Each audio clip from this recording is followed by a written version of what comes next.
The year is 1980, and there is a 17-year-old man in El Salvador who is desperately seeking to escape his country in order to avoid being drafted into the Civil War.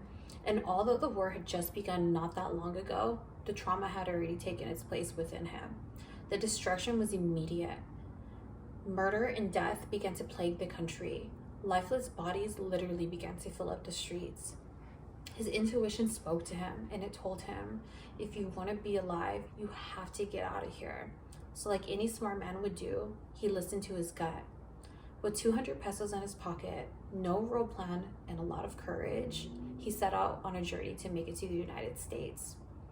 He knew very well that he might not make it out of this journey alive, but he didn't care.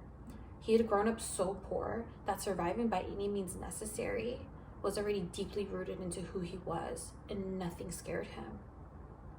The journey was very treacherous, but finally, after many, many long days, he arrived in the United States on July 8th of 1980, just one day before his 18th birthday. This man is my father. When I was a little girl, I was notoriously known for being a daddy's girl. I was so enamored by my dad's contagious energy. He would always be the center of attention in any room that he was in. He was always the life of the party, and he was everybody's favorite person to be around.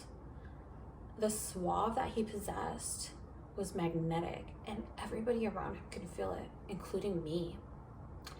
I learned at a really young age that having this type of confidence was nearly like having a supernatural power, because I was able to witness him get anything that he desired in life. He was unforgivingly himself, and he made every decision without fear of what could go wrong. His hardships transcended into the creation of this powerful man who was utterly just a fierce hustler. I knew that I wanted to be just like him when I grew up. Some of the most valuable lessons that I've learned from my father is how to transform your trauma into strength, that work ethic is a vital organ to success, that independence is the equivalent to freedom, and that confidence in oneself grants you the ability to make anything you desire happen. I can honestly say that he's the reason why I've become such a sassy, outspoken, independent, passionate, and hardworking woman that I am today. His strength is the driving force behind everything that I do in life. It gives me the purpose and desire to want to succeed.